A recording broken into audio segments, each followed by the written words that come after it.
नमस्कार किसान भाइयों, फरवरी का महीना शुरू हो चुका है।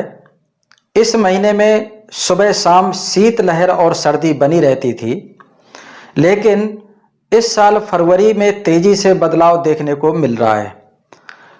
फरवरी में बढ़ते तापमान के कारण खेतों में लगी गेहूं की फसल पर खराब होने का खतरा मंडरा रहा है। तापमान में अचानक बढ़ोतरी होने के कारण फसल असमय पकने लगी है, जिससे किसान भाइयों पैदावार प्रभावित हो सकती है। इन दिनों फरवरी में ही तापमान लगभग 28 से 30 डिग्री के आसपास पहुंच गया है। ऐसे में गेहूं की बालियां असमय पकने लगी हैं। गेहूं की सही पैदावार और बालियों का सही विकास, बालियों में दानों की भराई के लिए उपयुक्त तापमान 20 से 22 डिग्री होना चाहिए, लेकिन तापमान बढ़ने के कारण फसल जल्दी पक जा रही है। इससे दाने छोटे रह जाते हैं और पैदावार में कमी आती है। तापमान में परिवर्तन खासकर गेहूं और जौ की पैदावार को प्रभावित कर सकता है।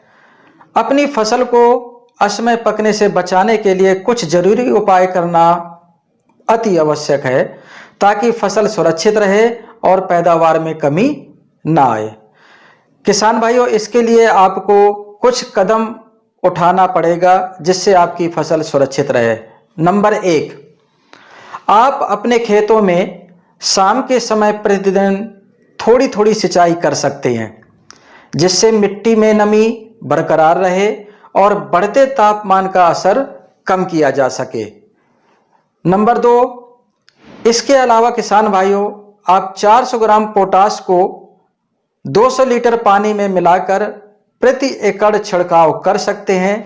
इससे फसल का विकास अच्छा होगा और दानों में भी अच्छा विकास आएगा। तो किसान भाइयों, ये 2 तरीके से आप अपनी गेहूं की फसल की पैदावार को बढ़ा सकते हैं। तो आप ध्यान रखें, अपने खेत की मृदा के अनुसार खेत में नमी का रहना अति आवश्यक है, जिससे आपकी फसल सुरक्षित रहे। तो ये कुछ सावधानियां हैं, यदि आप अपनाते हैं तो निश्चित तौर पर इस बढ़ते मौसम में आप अपनी फसल को सुरक्षित कर पाएंगे।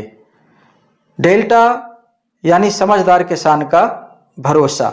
हम उम्मीद करते हैं कि आप इन बिंदुओं में विचार कर अपनी फसल को बचाने में कामयाब होंगे। धन्यवाद।